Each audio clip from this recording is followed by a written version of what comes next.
Selamat pagi Bapak Ibu Saudara sekalian yang dikasihi Tuhan dan diberkati oleh Tuhan kita Yesus Kristus.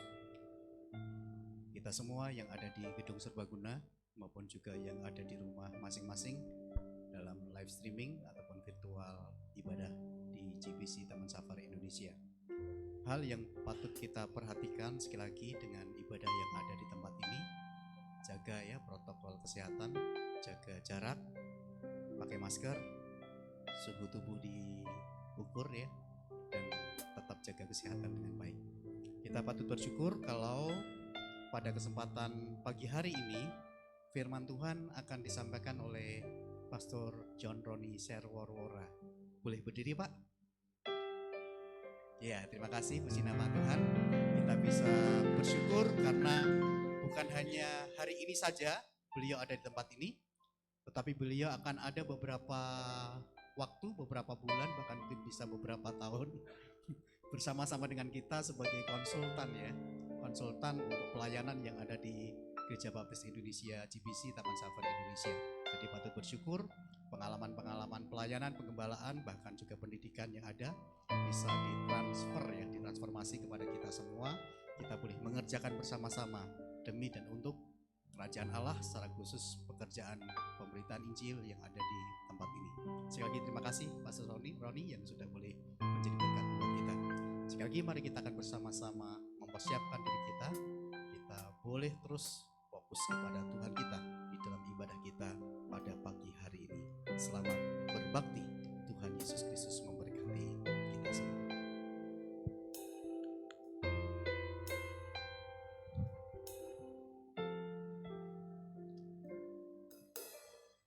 Shalom, Bapak Ibu Saudara. Diberkati hari ini Bapak Ibu Saudara. Amin ya. Kita patut mengucap syukur. Dan biarlah kita boleh bersama-sama dalam satu persekutuan untuk memuji nama Tuhan. Mari Bapak Ibu Saudara, saya mau mengajak untuk kita tundukkan kepala kita beberapa saat ke depan. Ketika kita ada pergumulan pribadi kita bawa kepada Tuhan. Bahkan ketika kita merasa takut, khawatir, tapi Bapak Ibu Saudara, firman Tuhan mengingatkan kita di pagi hari ini yang berkata, janganlah takut sebab aku menyertai engkau. Janganlah bimbang sebab aku ini Allahmu. Aku akan meneguhkan, bahkan akan menolong engkau. Aku akan memegang engkau dengan tangan kananku yang membawa kemenangan. Biarlah kita lebih dalam lagi untuk menyembah Tuhan Bapak Ibu Saudara. Pujian ini kita akan nyanyikan bersama-sama dengan sikap hati kita menyembah kepada Tuhan. Lebih dalam lagi menyembah Tuhan.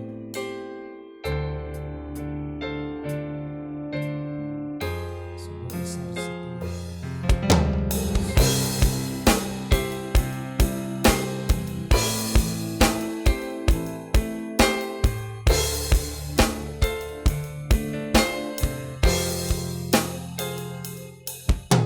Sungguh besar setia.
biarlah pujian ini menjadi kekuatan kita untuk menyembah Tuhan. Kita mau angkat pujian ini sekali lagi. Sungguh besar setiamu, sungguh besar setiamu, di sepanjang hidupku. Caramu telah layakkan kehidupanku, tiada kata yang bisa,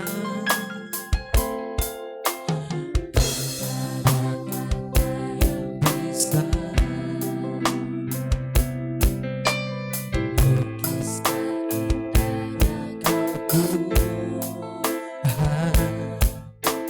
bagimu segala pujian dan kemuliaan. Ku tinggikan Engkau Tuhan, tinggikan Engkau Tuhan, melebihi segalanya, lebih dalam ku menyembah, dalam roh dan kebenaran. Ku tinggikan Engkau Tuhan, melebihi segalanya, lebih dalam ku menyembah, dalam roh dan kebenaran selamanya.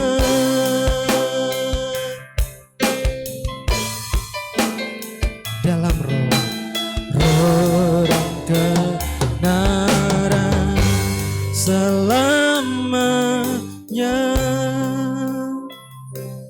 Mari Bapak Ibu Saudara, tundukkan kepala kita. Terima kasih Tuhan untuk kebaikan-Mu. Terima kasih untuk kasih setia-Mu yang tidak pernah habis bagi setiap kami. Kami mengucap syukur di pagi hari ini Tuhan. Kalau kami boleh bangun, itu semua karena kasih-Mu. Kalau kami boleh datang di tempat ini, kalau kami boleh ada sampai saat ini, itu semua karena kebaikan-Mu Tuhan. Terima kasih, terima kasih. Biarlah jemaat Tuhan yang hadir maupun ada yang ada di rumah, kami boleh bersama-sama merasakan lawatan-Mu di pagi hari ini. Tuhan, ini kami ketika kami akan memulaikan ibadah kami. Tuntun dan sertai dan ampuni akan setiap kesalahan kami Bapa, supaya kami layak di hadapan-Mu Tuhan. Terima kasih, biarlah jemaat Tuhan boleh membawa setiap pergumulan pribadi untuk datang kepada Engkau di saat ini Tuhan. Biarlah kuasa-Mu boleh terjadi bagi setiap kami. Terima kasih Tuhan, terpuji-pujilah buat kasih-Mu. Inilah doa kami yang kami sudah naikkan. Di dalam nama-Mu kami telah berdoa dan mengucap syukur. Haleluya. Amin. Masih ada sukacita Bapak Ibu Saudara? Masih ada sukacita? Kalau masih ada sukacita, saya mengundang untuk kita bangkit berdiri. Kita adalah orang-orang yang bangkit untuk Kristus yang telah memenangkan kita. Kita angkat pujian ini, hai bangkit bagi Yesus.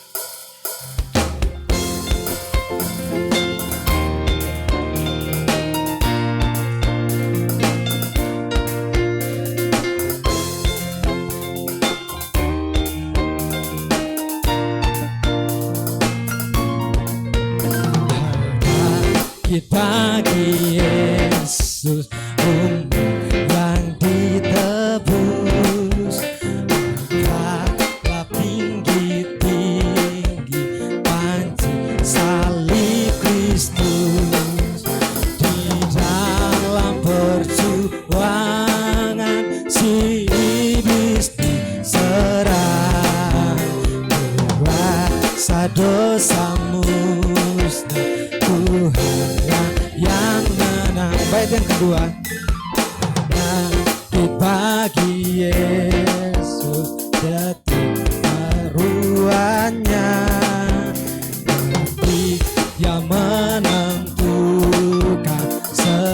kebenaran inilah, walaupun tak terbilang mengikut kuasakan, semakin berbahaya, semakin kau tetap. Baik, yang ketiga, bangkit bagi Yesus di dalam kuasanya, usahamu sendiri tak ada gunanya.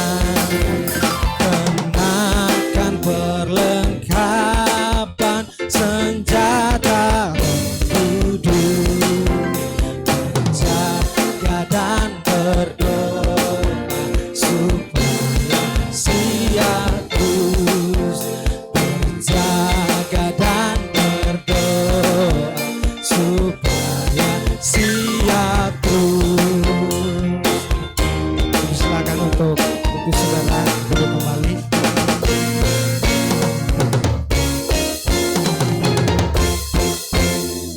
Silakan untuk duduk kembali, saudara.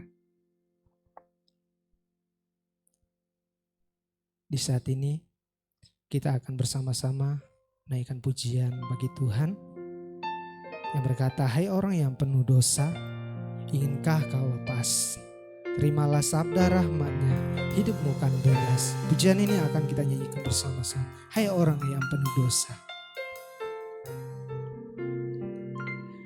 Hai orang yang penuh dosa, inginkah kau lepas?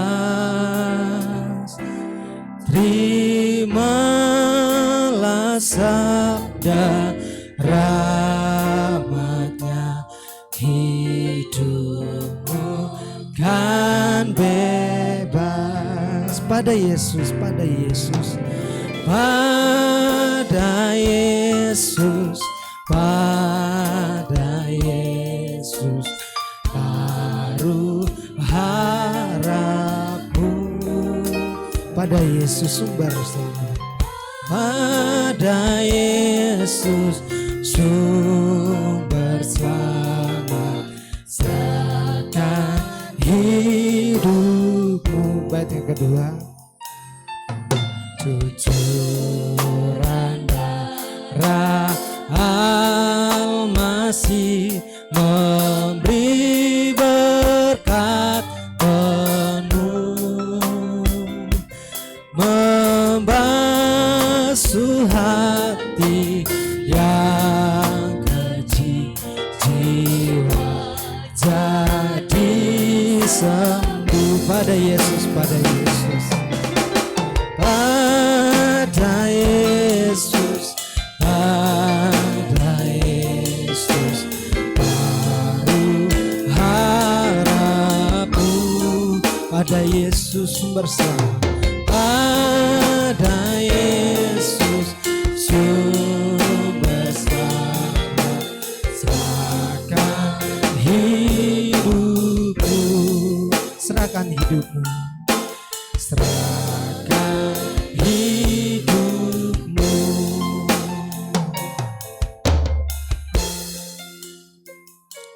Tiba saatnya Bapak Ibu Saudara, kita akan mempersiapkan hati kita, pikiran kita untuk mendengarkan firman Tuhan yang disampaikan oleh hamba-Nya. Tapi sebelumnya Bapak Ibu Saudara, kita angkat satu pujian yang menyatakan kerinduan kita untuk siap menyambut kebenaran firman Tuhan. Tuhan, aku rindu dan aku siap.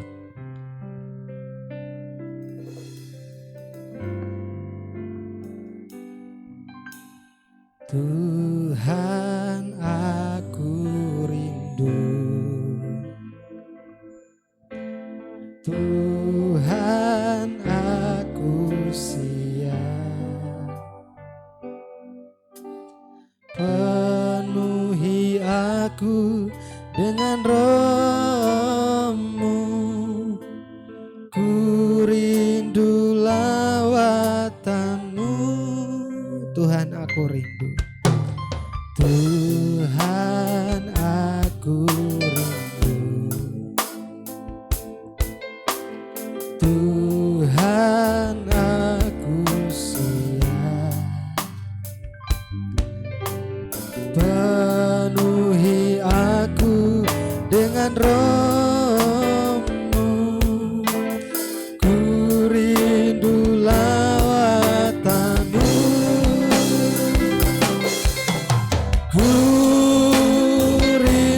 rindukan Kau hadir di sini saat ini Tuhan.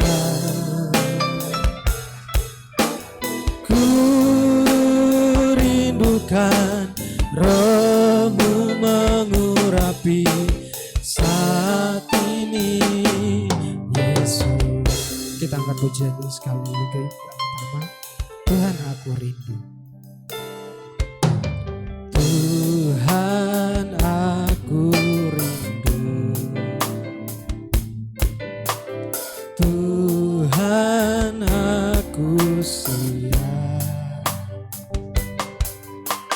penuhi aku dengan Roh-Mu, ku rindu lawatan-Mu, ku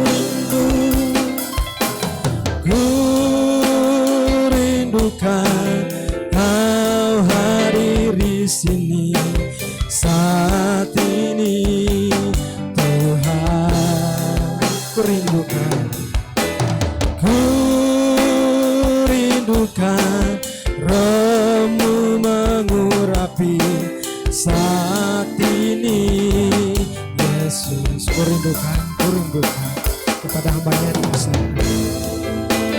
Rindukan Kau hadir di sini saat ini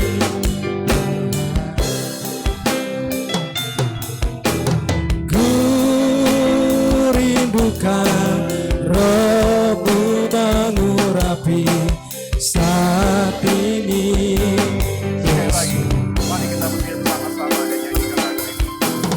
Ku rindukan Kau hadir di sini saat ini Tuhan. Ku rindukan Roh-Mu mengurapi saat ini Yesus. Saat ini, Yesus. Bapa, kami sungguh-sungguh merindukan Roh-Mu yang sudah ada di dalam hati kami akan dapat terus menguasai kami, menolong kami, memampukan kami untuk mengenal Engkau lebih dalam. Memohon Tuhan Yesus, berkat Tuhan, urapan Tuhan dalam kehidupan kami. Di dalam saat yang khusus ini Tuhan, ketika kami ingin memberitakan kebenaran firman Tuhan. Dan hamba berdoa Tuhan Yesus, kiranya Engkau yang menolong setiap kami. Dan kalau pada pagi hari ini ada di antara anak-anak-Mu yang duduk dan mereka belum memiliki Yesus di dalam hati mereka, hamba berdoa Tuhan Yesus, bahwa pada pagi hari ini mereka akan mengalami pertemuan yang indah dengan Engkau. Dan mereka akan membuka hati mereka untuk Engkau ya Tuhan Yesus. Hamba berdoa Tuhan Yesus, biarlah Tuhan ketika mereka memiliki beban yang sangat berat. Dan hamba yakin di tengah krisis kesehatan dan krisis ekonomi saat ini ada banyak di antara kami yang duduk yang sedang bergumul dengan pergumulan yang terlalu berat yang kami tidak tahu, tapi Engkau saja yang tahu. Dan hamba mohon Tuhan Yesus, justru pada saat ini mereka akan mendapatkan kekuatan, keyakinan dari Tuhan Yesus. Hamba yang tidak layak ini, hamba yang jauh dari sempurna, hamba mohon urapan Tuhan Yesus untuk dapat menyampaikan kebenaran firman Tuhan dan kebenaran firman Tuhan saja. Dalam nama-Mu Tuhan Yesus kami berdoa. Amin. Silakan duduk. Terima kasih Pendeta Irwanto, para elders untuk kesempatan yang diberikan. Saya agak sedikit grogi karena ada sahabat saya Pendeta Daniel Saragi dan orang yang paling saya hormati, bukan paling saya hormati, sangat saya hormati Pendeta Dr. Karl Saragi. Ada. Ya. Pakai ini aja.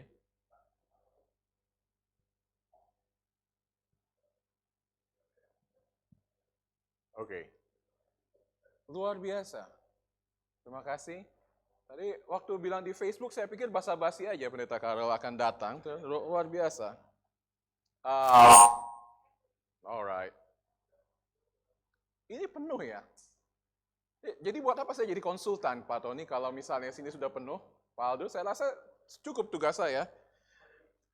1 Raja-Raja pasal 8 ayat 1 sampai dengan ayatnya yang ke-13. Kita akan berbicara mengenai merefleksikan kemuliaan Allah. Kita akan berbicara mengenai merefleksikan kemuliaan Allah. Jadi 1 Raja-Raja pasal 8 ayatnya yang pertama sampai ayatnya yang ke-13. Firman Tuhan berkata seperti ini. Pada waktu itu Raja Salomo menyuruh para tua-tua Israel dan semua kepala suku, yaitu para pemimpin puak orang Israel, berkumpul di hadapannya di Yerusalem untuk tugas ini, untuk mengangkut tabut perjanjian Tuhan dari kota Daud, yaitu Sion. Maka pada hari raya di bulan Etanim, yakni bulan ke-7, berkumpullah di hadapan Raja Salomo semua orang Israel. Setelah semua tua-tua Israel datang, maka imam-imam mengangkat tabut itu. Mereka mengangkut tabut Tuhan dan kemah pertemuan dan segala barang kudus yang ada dalam kemah itu. Semuanya itu diangkut oleh imam-imam dan orang-orang Lewi. Tetapi Raja Salomo dan segenap umat Israel yang sudah berkumpul di hadapannya berdiri bersama-sama dengan dia di depan tabut itu dan mempersembahkan kambing, domba, dan lembu sapi yang tidak terhitung dan tidak terbilang banyaknya. Kemudian imam-imam membawa tabut perjanjian itu ke tempatnya di ruang belakang rumah itu di tempat Maha Kudus, tepat di bawah sayap kerub-kerub. Sebab kerub-kerub itu mengembangkan kedua sayapnya di atas tempat tabut itu, sehingga kerub-kerub itu menudungi tabut serta kayu-kayu pengusungnya dari atas. Kayu-kayu pengusungnya itu demikian panjangnya, sehingga ujungnya kelihatan dari tempat kudus yang di depan ruang belakang itu, tetapi tidak kelihatan dari luar, dan disitulah tempatnya sampai hari ini. Dalam tabut itu tidak ada apa-apa selain dari kedua loh batu yang diletakkan Musa ke dalamnya di Gunung Horeb, yaitu loh-loh batu bertuliskan perjanjian yang diadakan Tuhan dengan orang Israel pada waktu perjanjian mereka keluar dari tanah Mesir. Perhatikan, ketika imam-imam keluar dari tempat kudus, datanglah awan memenuhi rumah Tuhan, sehingga imam-imam tidak tahan berdiri untuk menyelenggarakan kebaktian oleh karena awan itu, sebab kemuliaan Tuhan memenuhi rumah Tuhan. Saya ingin ulangi sekali lagi, sebab kemuliaan Tuhan memenuhi rumah Tuhan. Nah, slide berikutnya akan menolong saya untuk menjelaskan sedikit mengenai bagaimana kita merefleksikan kemuliaan Tuhan. Di negara bagian Arizona ada, Anda tahu Grand Canyon, tetapi di dekat Grand Canyon ada yang namanya Powell Canyon, Lake Powell Canyon. Ini adalah satu hal yang sangat-sangat indah ketika kami dan keluarga datang ke sana, dan di sekelilingnya ada canyon yang luar biasa, dan kami menaiki boat dengan beberapa turis yang lain. Dan ketika sampai pada satu titik tertentu, pengemudinya menghentikan motornya dan dengan pelan-pelan berkata seperti ini, kita akan berhenti di sini dan kita akan menunggu sampai airnya yang jernih ini teduh sekali, dan Anda akan melihat refleksi dari semua yang ada di atas sana persis di dalam air tersebut. Dan ketika kami menunggu 5 menit, hampir 10 menit supaya airnya tenang, dan kami melihat pemandangan yang amat sangat luar biasa, bahwa air itu hampir seperti cermin yang sangat jernih yang memancarkan, merefleksikan apa yang ada di atasnya. Ketika saya teringat akan bagian itu dan ketika saya melihat bagian firman Tuhan yang kita perhatikan pada pagi hari ini, saya kemudian teringat dengan kita sebagai orang-orang Kristen. Dan ketika kita melihat bagaimana kemuliaan Tuhan memenuhi rumah Tuhan pada waktu itu, dan bagaimana kita harus merefleksikan kemuliaan Tuhan itu di dalam kehidupan kita bergereja, di dalam kehidupan kita pribadi sekalipun. Nah, next slide akan menolong Anda untuk menantang bagaimana pertanyaannya, bagaimana kemuliaan Tuhan ketika kita melihat ayat-ayat ini untuk dapat memenuhi gereja kita. Ada 3 hal, slide berikutnya akan menolong kita untuk memahami bahwa kemuliaan Tuhan akan dapat menguasai gereja kita. Anda mengundang saya untuk menolong kita semua mengembangkan gereja ini, supaya gereja ini bukan sekedar gereja yang begini-begini saja, tetapi akan terus bertambah, akan berkembang, dan ada hal yang exciting yang saya sudah lihat dari para elders ketika mereka berapat selama 3 minggu ini, dan 23 Agustus nanti kita akan melihat sesuatu yang baru di dalam gereja kita, dan kita akan sangat-sangat antusias dengan hal ini. Kemuliaan Tuhan akan menguasai gereja kita ketika firman Tuhan yang pertama menjadi prioritas utama di dalam gereja kita. firman Tuhan yang kita miliki ini menjadi prioritas utama di dalam gereja kita. Yang kedua, ketika imam-imam Tuhan menjalankan pelayanannya di dalam gereja. Ketika imam Tuhan menjalankan pelayanan di gereja. Dan yang ketiga, ketika umat Tuhan mengingat perjanjiannya dengan kepala gereja. 3 hal yang akan kita pelajari. Mari kita lihat yang pertama, next slide. Bagaimana ketika Tuhan mengatakan kepada kita firman Tuhan harus menjadi prioritas utama di dalam gereja kita. Nah, setting, latar belakang dari apa yang Anda baca adalah ketika Anda tahu Salomo baru menjadi raja menggantikan Daud ayahnya. Dan kemudian Salomo ingin meneruskan visi mimpi dari ayahnya untuk membangun bait Allah. Dan bait Allah sudah selesai dibangun dan pada waktu itu kemah perjanjian, kemah yang berisikan tabut perjanjian masih ada di Silo. Dan ketika bait suci itu dibangun, Salomo merasa yang paling penting yang harus dilakukan adalah membawa tabut perjanjian itu masuk ke dalam rumah Tuhan. Next slide, saya akan menolong Anda untuk melihat. Ini adalah ilustrasi dari bait Allah yang dibangun oleh Salomo. Suatu bangunan yang amat sangat indah, megah, luar biasa. Dan Anda melihat 3D rendering dari bait Allah tersebut. Dan kalau Anda melihat bahwa next slide, Anda melihat di dalam bait Allah ada 2 ruang. Yang pertama ruang kudus dan ada ruang maha kudus. Ruang kudus dan ruang maha kudus. Dan di dalam ruang maha kudus itulah, kalau Anda melihat di bagian kiri sana ada tabut, ada box seperti itu adalah yang dimaksud dengan tabut perjanjian. Dan Anda membaca di dalam ayat 8, ayat 9 ada kerup-kerup. Nah, kerup-kerup itu, malaikat-malaikat itu adalah yang dilambangkan dengan seperti binatang yang menaungi ke tabut perjanjian tersebut. Nah, di dalam sejarah perjalanan bangsa Israel ketika mereka keluar dari Mesir dan ketika mereka menerima tabut itu dari 2 loh batu dari Tuhan di Gunung Sinai, tabut perjanjian ini adalah lambang penyertaan Tuhan kepada bangsa Israel dan kemanapun mereka ada, kemanapun tabut itu ada, mereka akan mengalami kemakmuran, mereka mengalami kemenangan, dan mereka akan mengalami berkat Tuhan yang luar biasa. Sehingga ketika Tuhan mengizinkan Salomo untuk membangun bait Allahnya, dan ketika semuanya sudah selesai, Salomo merasa yang paling penting di dalam kehidupan mereka bergereja, yang paling penting di dalam kehidupan mereka berbangsa, yang paling penting di dalam kehidupan mereka menyembah Tuhan, yang paling penting di dalam segala sesuatu yang mereka lakukan adalah untuk sungguh-sungguh mengutamakan firman Tuhan di dalam kehidupan ini. Anda melihat di dalam ayat 1, kata perjanjian, kata tabut dikatakan untuk mengangkut tabut perjanjian Tuhan dari kota Daud, yaitu Sion. Lalu kemudian dikatakan ayat 3 untuk mengangkat tabut itu. Ayat 4 mengangkut tabut itu. Dan sepanjang ayat-ayat yang kita baca tadi selalu ditekankan mengenai tabut, tabut, dan tabut, dan tabut, dan tabut, dan tabut berisi firman Tuhan yang diberikan kepada bangsa Israel. Anda tahu bahwa firman Tuhan adalah sesuatu yang sangat penting di dalam kehidupan kita pribadi. Firman Tuhan adalah sesuatu yang sangat penting di dalam kehidupan kita bergereja. Dan di dalam ibadah kita, tidak ada hal yang lebih penting selain menjadikan firman Tuhan yang menjadi prioritas utama di dalam kehidupan kita bergereja. Itu sebabnya di dalam ibadah kita memberikan tempat yang penting untuk pemberitaan firman Tuhan. Kesaksian penting, tetapi kesaksian yang disampaikan oleh siapapun bukanlah firman Tuhan. Persekutuan yang akan kita lakukan, makan siang misalnya, atau rekreasi, atau retreat, semuanya itu penting. Tetapi itu tidak bisa menggantikan bagaimana firman Tuhan menjadi yang paling utama di dalam kehidupan kita. Segala sesuatu yang kita lakukan di dalam gereja ini harus menunjukkan keutamaan kita akan firman Tuhan. Dan di dalam kehidupan kita berpribadi, saya ingin tanya kepada Anda, seberapa penting firman Tuhan di dalam kehidupan Anda pribadi lepas pribadi? Saya ingin bertanya, bagaimana Anda mengawali hari Anda?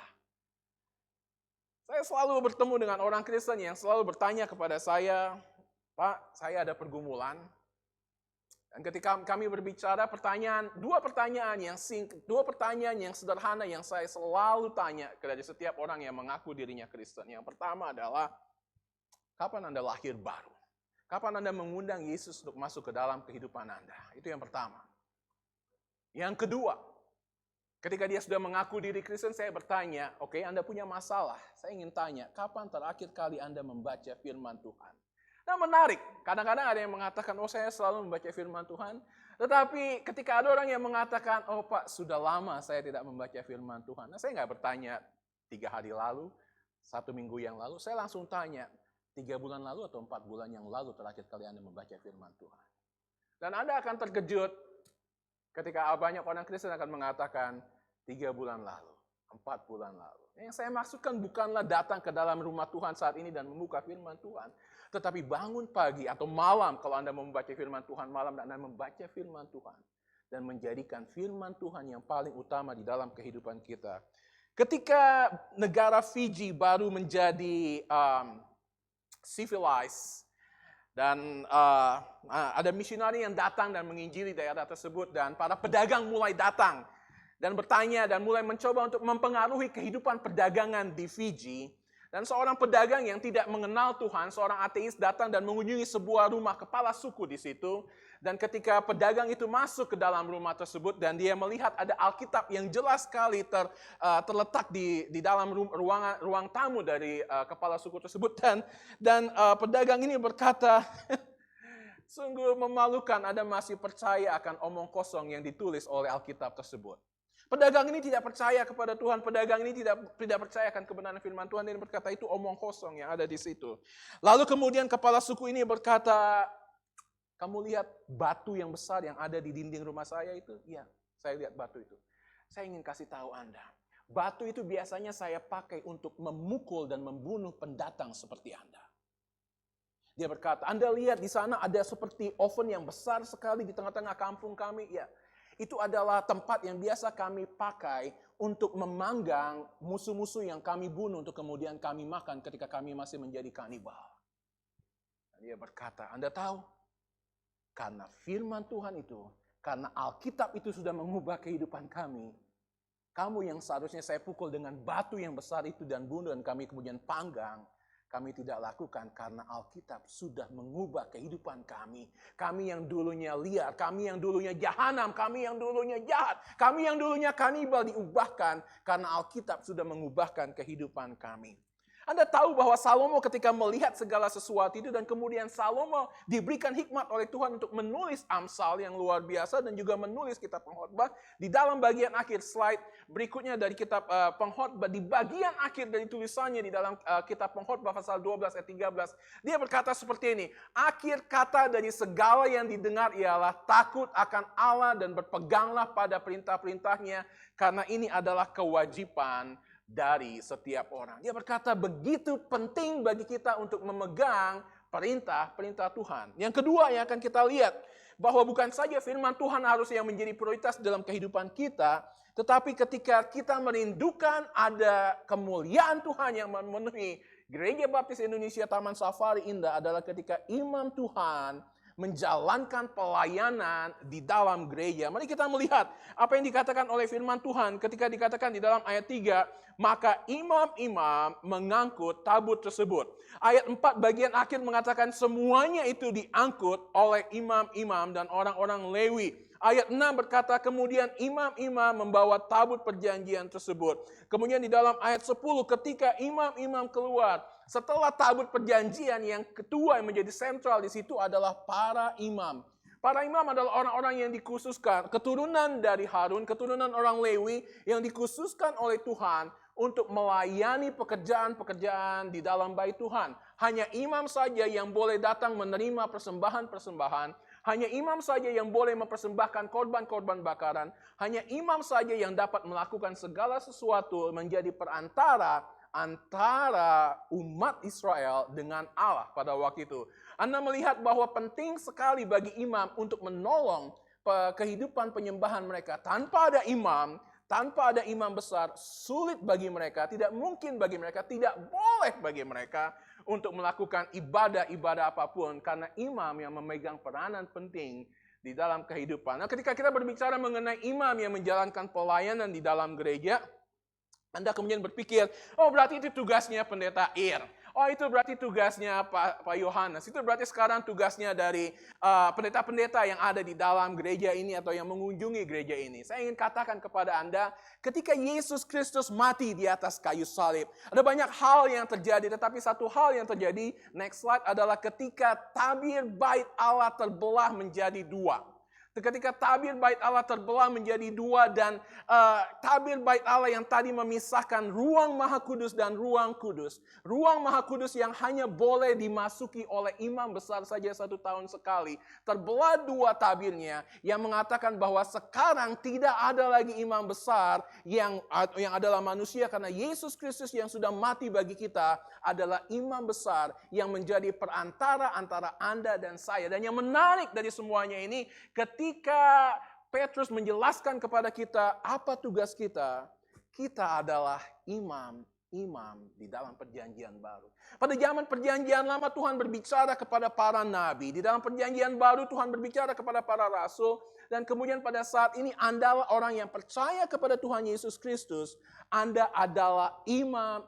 Artinya apa? Secara singkat saya ingin mengatakan, artinya adalah bahwa Anda tidak perlu datang kepada pendeta Irwanto untuk mengaku dosa Anda, untuk berdoa dan harus menanti dan menunggu pendeta Irwanto, tapi Anda dapat datang langsung kepada kepada Tuhan Yesus Kristus dengan firman-Nya. Ketika Tuhan berbicara, dulu Tuhan berbicara melalui para imam, tapi Tuhan sekarang berbicara langsung kepada Anda melalui firman-Nya yang Anda miliki. Yang saya ingin katakan dan tegaskan kepada Anda adalah ketika saya maksudkan di sini, imam yang menjalankan tugas-tugas pelayanannya. Dan tadi saya jelaskan, Anda semua adalah imam di dalam rumah Tuhan. Anda semua yang sudah mengalami kelahiran baru. Anda yang sudah menerima Yesus Kristus sebagai Tuhan dan Juru Selamat. Anda adalah pelayan-pelayan di dalam gereja ini. Saya melihat ada hal yang exciting, ada hal yang sangat menggembirakan di dalam kehidupan gereja ini. Kita akan merayakan ulang tahun kita pada tanggal 23 Agustus ini. Dan ada strategi-strategi baru, ada rencana-rencana baru, ada tugas-tugas baru yang akan diberikan kepada setiap Anda, orang-orang yang terlibat di dalam pelayanan. Saya ingin berkata kepada Anda, dalam 2 minggu ke depan, Pendeta Irwanto akan menghubungi beberapa dari Anda dan berkata, ada tugas baru yang dipercayakan oleh Tuhan kepada Anda. Dan di dalam nama Yesus sebagai hambanya saya akan berkata kepada Anda. Ketika Pendeta Ir, ketika Pak Io akan berkata kepada Anda, kami meminta Anda untuk terlibat dalam panitia ini, di dalam departemen ini. Doakan. Dan dengan antusias berkata kepada hamba-hamba Tuhan tersebut, karena saya sudah diselamatkan. Karena saya sudah menerima Yesus sebagai Tuhan dan Juru Selamat. Saya mau menerima tugas ini.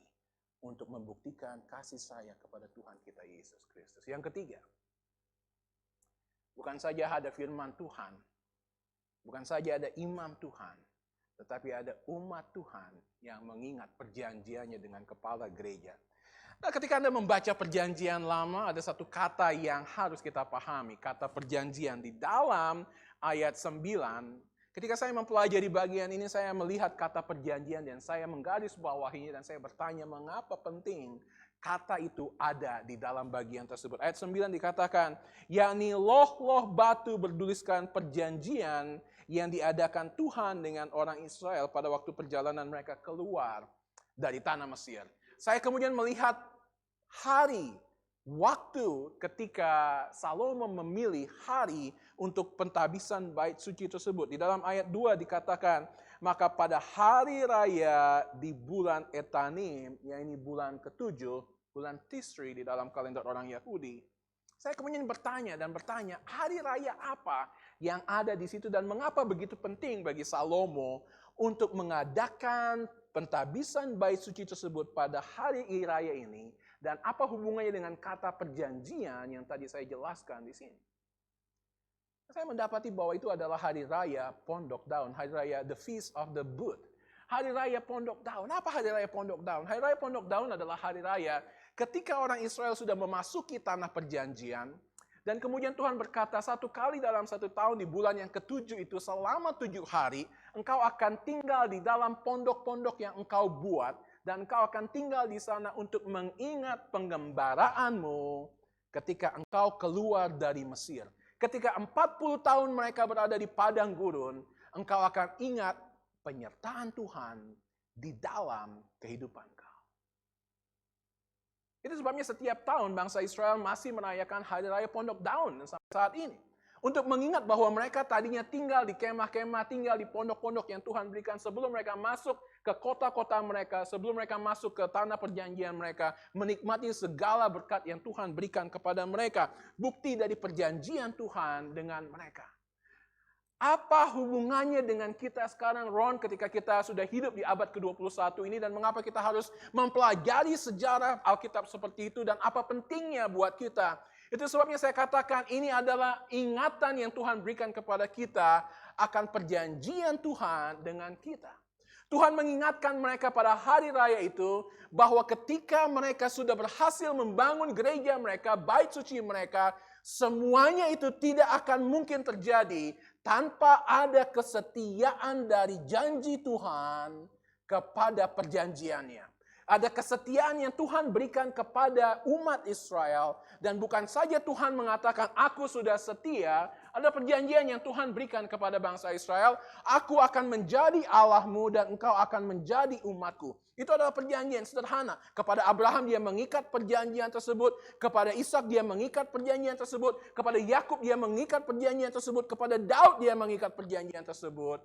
Dan kemudian Anda berkata, tetapi itu kan dulu. Dan Anda akan melihat, next slide, bahwa perjanjian yang dikatakan perjanjian lama. Bagi Anda yang baru menjadi orang Kristen, mungkin Anda bertanya, mengapa ada perjanjian lama di dalam Alkitab dan ada perjanjian baru? Apakah perjanjian lama ini adalah sesuatu yang lama, sesuatu yang usang? Dan apakah perjanjian baru itu saja yang akan kita pegang? Kita adalah gereja perjanjian baru, dan apa maksudnya itu? Saya lebih senang untuk menyebut kata perjanjian yang pertama, bukan perjanjian lama. Perjanjian yang pertama dan kemudian perjanjian yang kedua atau perjanjian yang diperbaharui. Ketika perjanjian yang Allah buat dengan bangsa Israel, aku akan menjadi Allahku, dia tetap setia kepada umat Israel. Tetapi orang Israel kemudian meninggalkan janji setianya kepada Allah. Anda ingat, setelah Salomo ada Rehabeam, setelah itu ada raja-raja lain yang tidak takut akan Tuhan. Dan mereka dibuang ke Babel, kerajaan utara dibuang ke Asyur. Dan Anda melihat ada keruntuhan demi keruntuhan demi keruntuhan demi keruntuhan yang dialami oleh kerajaan Israel pada waktu itu. Karena mereka meninggalkan kesetiaan mereka, perjanjian mereka kepada Allah mereka. Allah berkata, aku akan menjadi Allahmu dan engkau akan menjadi umatku. Ron, apa hubungannya dengan sekarang? Perjanjian yang sudah dilanggar oleh umat Israel diperbaharui oleh Tuhan. Yeremia 31 ayat 31 berkata, sesungguhnya akan datang waktunya, demikianlah firman Tuhan, aku akan mengadakan perjanjian baru dengan kaum Israel dan kaum Yehuda. Kita masih bingung dengan semuanya ini, dan kemudian di dalam kitab Ibrani dijelaskan lagi mengenai perjanjian baru, dan kemudian di dalam Ibrani 22 juga dijelaskan mengenai perjanjian yang baru ini yang kita miliki, perjanjian yang baru. Ketika Yesus Kristus mencurahkan darahnya di atas kayu salib. Semalam sebelum dia mati di atas kayu salib, dia berkata, minumlah cawan ini yang akan menjadi perjanjian baru antara engkau dengan aku. Bukan lagi kita hidup dari perjanjian-perjanjian antara Allah dan Abraham, Allah dan Ishak, Allah dan Yakub. Tetapi kita memiliki janji, perjanjian dengan Tuhan ketika dia mati bagi Anda di atas kayu salib. Darahnya yang kudus dikorbankan supaya Anda dan saya dapat memiliki akses untuk dapat masuk ke dalam kerajaan kekal di surga. Ada perjanjian baru yang dia miliki, dan dia berkata ketika Anda membuka hati Anda untuk percaya kepada Tuhan Yesus Kristus sebagai Tuhan dan Juru Selamat, ada perjanjian kekal, yaitu kehidupan kekal yang diberikan kepada Anda. Dan ketika Anda menerima Yesus sebagai Tuhan dan Juru Selamat, Anda akan tetap selama-lamanya menjadi anak Tuhan. Dan ini adalah perjanjian baru yang diberikan kepada Tuhan, kepada Anda. Nah, kita balik lagi kepada apa yang dimaksudkan dengan refleksi kemuliaan Tuhan.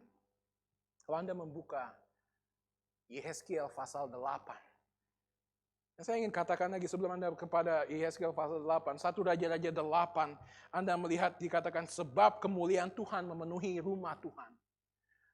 Ada kemuliaan Tuhan yang luar biasa yang menaungi bait Allah pada waktu itu.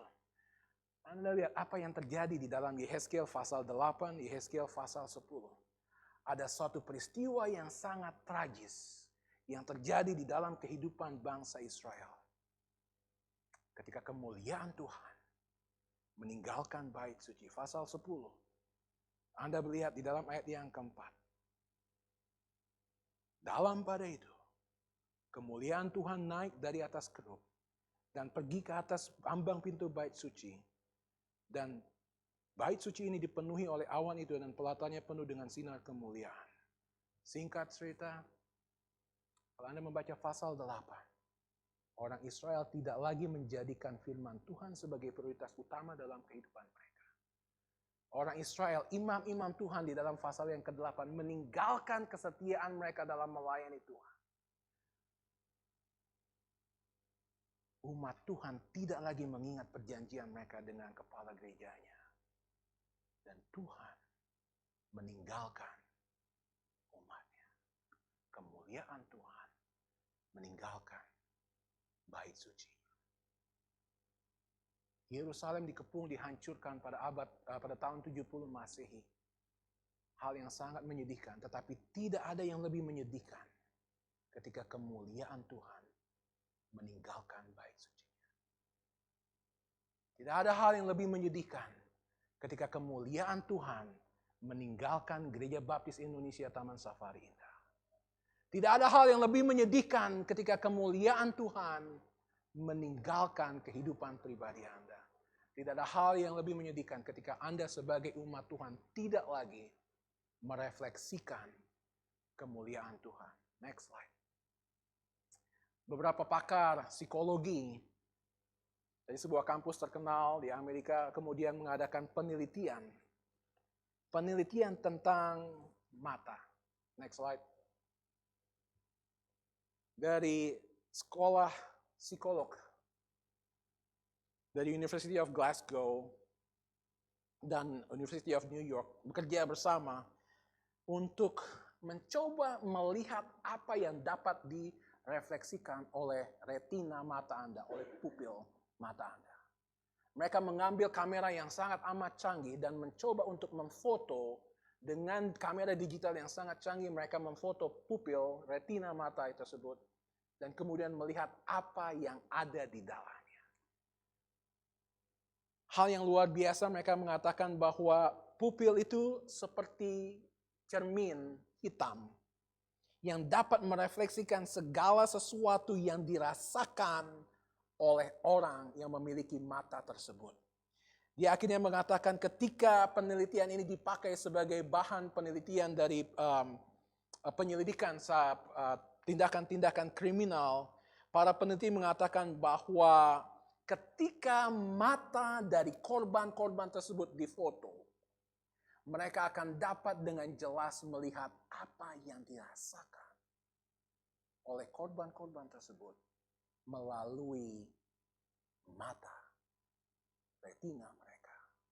Dan mereka dapat melihat refleksi dari kehidupan orang tersebut. Kepahitan, kekecewaan, penderitaan, pergumulan, kesusahan yang dialami oleh mereka hanya dengan melihat mata tersebut. Refleksi dari mata Anda, refleksi dari kehidupan Anda akan menunjukkan apakah Anda seorang Kristen yang lahir baru. Apakah seorang Kristen yang dikuasai oleh Roh Kudus. Apakah Anda adalah seorang Kristen yang sedang bertumbuh bagi Tuhan Yesus. Apakah gereja kita merefleksikan kemuliaan Tuhan ketika kita akan sungguh-sungguh melihat kepada Dia dan berdoa untuk kemuliaan Tuhan memenuhi hidup Anda, memenuhi keluarga Anda, memenuhi gereja kita. Dan Tuhan akan memakai gereja kita lebih luar biasa lagi. Pagi ini, jika Anda belum memiliki Yesus sebagai Tuhan dan Juru Selamat, pada saat kita berdoa, buka hati Anda dan katakan kepada Tuhan, saya mau percaya kepada Tuhan Yesus. Pagi ini, kalau Anda sedang merasakan bahwa Tuhan sedang meninggalkan Anda, saya harus katakan kepada Anda, di dalam terminologi kekristenan tidak pernah ada kata Tuhan meninggalkan Anda. Anda yang meninggalkan Tuhan. Ada lagu zaman dulu, zamannya Pendeta Karel Saragi dan Pak Tony. Aku jauh, engkau jauh. Aku dekat, engkau dekat. Well, orang Kristen tidak pernah mengenal kata tersebut. Karena Allah kita, Yesus Kristus, ketika kita jauh, dia tetap dekat. Ketika kita dekat, dia lebih dekat lagi.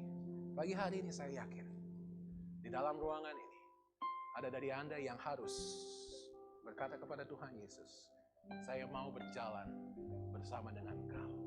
Kita akan menyanyikan lagu ini, berjalan bersamanya. Dan kalau Anda belum memiliki Yesus sebagai Tuhan dan Juru Selamat di tempat Anda duduk ketika kita berdoa, angkat tangan Anda. Ketika Anda memiliki pergumulan yang luar biasa, dan Anda ingin doakan, angkat tangan Anda. Saya rindu sebenarnya dengan hamba-hamba Tuhan yang ada di sini, kami dapat mengundang Anda dan berdiri dan kita dapat menumpangkan tangan. Tapi sekarang sedang COVID, kita tidak dapat melakukan hal tersebut. Tapi di tempat Anda duduk, Roh Kudus akan mendengar pergumulan hati Anda. Roh Kudus akan dapat tahu dan Roh Kudus akan menyelesaikan semua masalah Anda. Dan Roh Kudus yang menaungi bangsa Israel pada waktu itu. Roh Kudus yang menaungi Rasul Paulus untuk menulis firman Tuhan yang luar biasa. Roh Kudus itu yang sama, yang akan berbicara, menguatkan kita, memberkati kita, menolong Anda untuk berjalan bersama dengan Dia. Bapa, tidak ada saat yang lebih penting dari ketika kami mendengar firman Tuhan dan memberikan respons kepada firman Tuhan.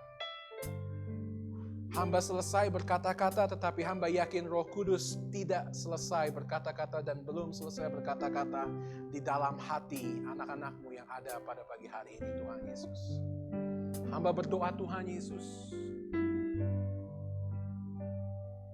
ketika Roh Kudus sedang bekerja di dalam hati mereka saat ini, biarlah tidak ada satupun dari mereka yang berkata nanti. Tidak ada satupun dari mereka yang berkata kapan-kapan. Tidak ada dari satupun dari mereka yang berkata bulan depan atau suatu saat nanti. Tapi biarlah Tuhan ketika Engkau bekerja di dalam hati mereka, mereka akan berkata, sekarang Tuhan, aku mau menjadikan Engkau satu-satunya Tuhan, satu-satunya juru selamat dalam kehidupanku. Sekarang Tuhan, aku mau meninggalkan dosaku. Aku mau meninggalkan semua perbuatanku yang jahat. Aku mau meninggalkan kehidupanku di dalam kegelapan malam. Sekarang Tuhan, aku mau menyerahkan segala kekhawatiranku. Aku mau menyerahkan semua kepahitanku. Aku mau datang dan menyerahkan semua pergumulanku ke dalam tangan Tuhan. Ketika Engkau berkata, Tuhan, marilah kepadaku Engkau yang letih, lesu, dan berbeban berat. Dan aku akan memberikan kelegaan padamu. Pagi hari ini, apapun pergumulan Anda, di tempat Anda duduk, angkat tangan Anda. Dan kami akan doakan. Kepahitankah itu? Kekecewaankah itu? Dosakah itu? Kecanduankah itu? Apapun. Silakan, angkat tangan. Puji Tuhan. Ada lagi. Ada lagi. Jika Anda mau mengatakan, Tuhan Yesus, pagi ini Tuhan, saya mau menyerahkan seluruh hidup saya ke dalam tangan Tuhan. Pagi ini Tuhan, saya tidak akan berlama-lama. Bapa, di dalam nama Tuhan Yesus, Engkau melihat tangan-tangannya yang terangkat. Engkau melihat hati mereka. Dan hamba berdoa, Tuhan Yesus, Roh Kudus-Mu memberikan kenyamanan, kekuatan, penghiburan kepada mereka. Ketika mereka berjalan dengan kekuatan mereka sendiri, dan mereka sadar pagi hari ini, tanpa Yesus, mereka tidak dapat melakukan apa-apa. Hamba berdoa, Tuhan, Engkau urapi mereka, Engkau berkati mereka, Engkau tolong mereka. Silakan, ada lagi. Bapa, terima kasih. Kami berdoa di dalam nama-Mu. Engkau berkati pada saat kami menyanyikan lagu respons ini. Sebagai penyerahan kami, ungkapan kami, janji kami kepadamu. Dalam nama Yesus kami berdoa. Amin. Mari kita berjalan, menyanyikan lagu ini.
Bersama-sama kita nyanyikan lagi.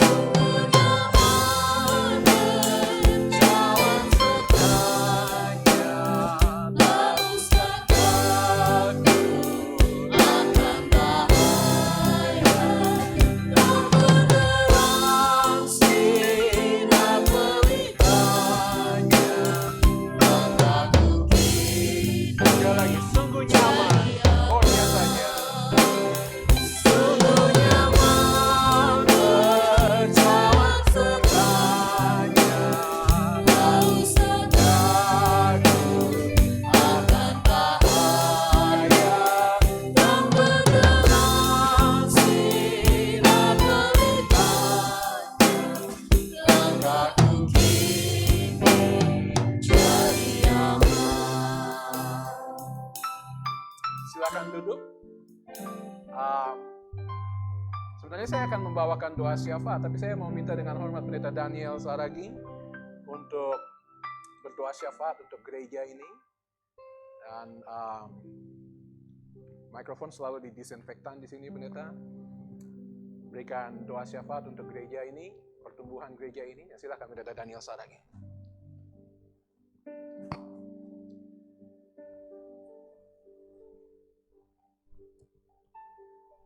Haleluya. Mari kita tunduk kepala bersama-sama, kita berdoa. Bapa kami yang di surga, dikuduskanlah namamu. Datanglah kerajaan-mu. Jadilah kehendak-mu di bumi seperti di surga. Dan sebagaimana kami masuk ke dalam hadirat-mu lebih lagi, kami membawa hati kami yang terbuka untuk berdoa buat bangsa dan negara ini. Tuhan, kami percaya seperti apa yang kami pelajari di dalam perjanjian lama, apa yang hamba-Mu Pendeta Roning yang sampaikan, bahwa kemuliaan Tuhan ada di dalam bangsa ini ketika anak-anak Tuhan berdoa, mendekat kepada Tuhan. Karenanya Tuhan, di dalam rumah Tuhan yang kudus ini, kami mengangkat bangsa dan negara kami, Presiden Joko Widodo dan Wakil Ma'ruf Amin, dan juga seluruh menteri-menteri dan semua jajarannya diberkati oleh Tuhan, disertai oleh Tuhan menghadapi masa-masa pandemi corona.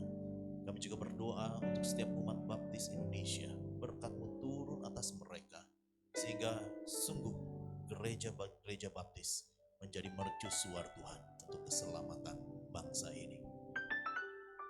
Kami berdoa sama seperti apa yang firman-Mu katakan, berdoalah untuk kesejahteraan kotamu, karena kesejahteraan kotamu adalah kesejahteraan engkau. Karenanya kami berdoa untuk kesejahteraan Taman Safari Indonesia di dalam nama Yesus. Kami bersyukur karena fingerprint Tuhan sungguh begitu nyata di dalam bulan-bulan belakangan ini. Memang segala sesuatu penuh tantangan, penuh ujian, penuh halangan, tetapi kami hari ini berdiri di hadapan Tuhan dan melihat bahwa bukan hanya Tuhan ada pada saat kejayaan, tapi juga Tuhan beserta dengan kami di saat-saat lembah-lembah yang sukar. Kami berdoa untuk JBC, TLCC, juga semua cabang-cabang yang ada, Tuhan sendiri yang memberkati setiap cabang. Juga kami berdoa untuk gereja ini, JBC Taman Safari Indonesia. Biar Tuhan sendiri juga yang memberikan damai, rahmat Tuhan untuk setiap jemaat-Mu yang setia datang ke tempat ini. Selalu dapatkan penghiburan, selalu dapatkan damai sejahtera, selalu dapatkan sukacita yang besar. Karena itulah yang menjadi kekuatan bagi kami. Terima kasih ya Tuhan. Kami juga bersyukur dan kami mau berkati hamba-Mu yang sudah melayani firman Tuhan, Pendeta Roning Sarwarwara, diberkati dan juga di dalam pelayanan dan juga semua tugas tanggung jawab yang ia kembangkan di Indonesia ini. Selalu perkataan Tuhan nyata di dalam kehidupannya. Terima kasih ya Bapa. Di dalam nama Kristus Yesus kami berdoa dan mengucap syukur. Haleluya. Amen.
ibadah kita telah selesai. Terima kasih atas perhatian Bapak Ibu sekalian. Boleh beribadah bersama-sama. Jangan lupa bahwa nanti tanggal 23 Agustus kita akan merayakan ulang tahun gereja kita yang ke-7 yang nantinya akan diadakan di Lodge ya, gedung pertemuan Lodge yang di lantai 3. Kiranya semuanya biarlah bagi hormat kemuliaan bagi nama Tuhan kita Yesus Kristus. Selamat siang, Tuhan memberkati kita semuanya.